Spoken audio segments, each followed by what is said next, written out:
morning. I've thought about what's happening over the last 6 weeks, and I now see that there are reasons to be hopeful, at least 3. So let me count them. Elon Musk has not really found any fraud whatsoever.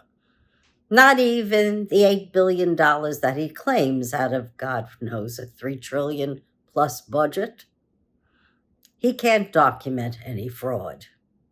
And because he can't, and the cabinet members are now installed and have control over their own departments, there's a conflict. They want the ability to hire and fire their people. They don't want Musk interfering, which is just as well. Second reason is the Supreme Court is weighing in. They've just rescinded any bans on U.S. aid. They've also said that the head of the NLRB should be in place. I'm sure they're going to vote for the FBI and the special prosecutor, because you can't undermine the checks and balances of our democracy. There are 80 lawsuits that have just been entered into the federal government by the Democratic caucus of about 10 senators. Those haven't made their way around the federal loop yet, but they will. There's a third reason. The Republicans' constituencies are really angry. They've got buyer's remorse. They were told exactly how they feel and how those vacancies and unemployment were affecting them. The farmers were really angry because they're taking lower prices and a lot of them would be going bankrupt. The Parks Department people haven't been reinstated yet. 800 of them left. And you gotta wonder, what's going to happen to the economy of those gateway cities to all the national parks? This is a disaster. Social Security offices have closed. 7,000 employees were let go. Looks to me that Trump, even though he's giving Musk another couple of weeks before he meets with the cabinet again, they're going to have to readjust what they're thinking, because the American public is scared to death that they're going to have a deflationary spiral, that we're going to see a recession. Because remember, for every person who is unemployed, they touch about 20 other people. You think of it, they go to the market, right? They get their hair done maybe. They get their nails done. They go out to a restaurant to eat. They take care of their cars. They pump gas, or they have a charger for their EV. But if you're unemployed,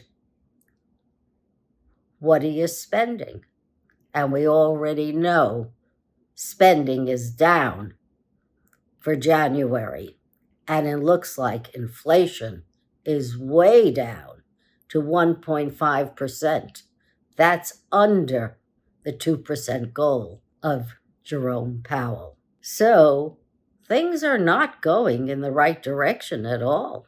The stock market's got volatility because nobody knows what are the tariffs going to do to us and who's going to see more price increases.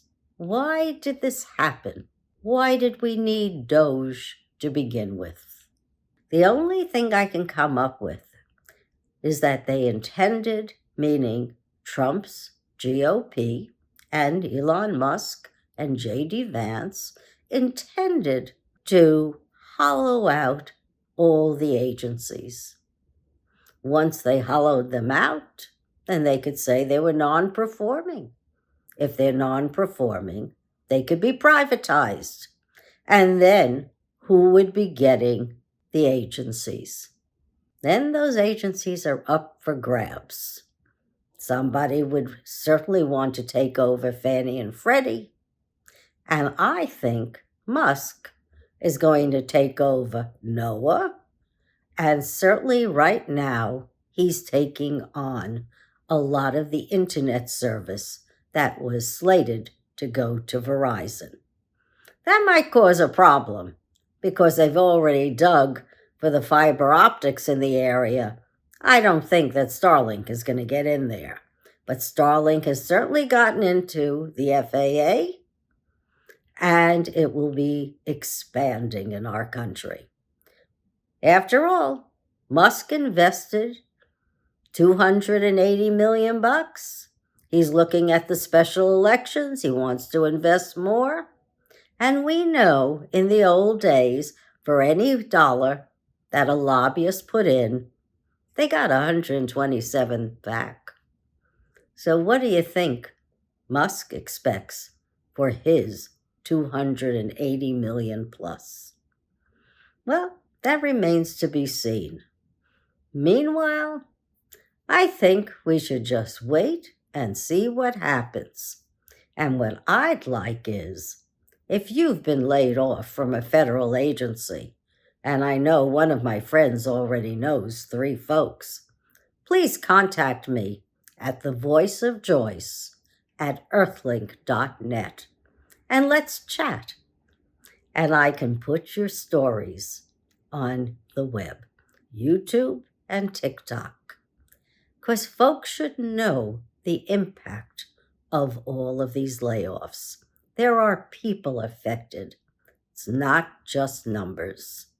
And I'd like to do that. I'd like to do it as a service to everyone. You gotta know, we're not statistics. My friend who came up to visit from Pensacola, she and her husband have 3 jobs just so they can stay in the middle class. That's not how it was, folks, and it's not how it should be. I don't like the idea that all of this regime's intentions are going to fund the upper classes. It's all for tax cuts for the corporations and the wealthy. The United States is not going to become an oligarchy.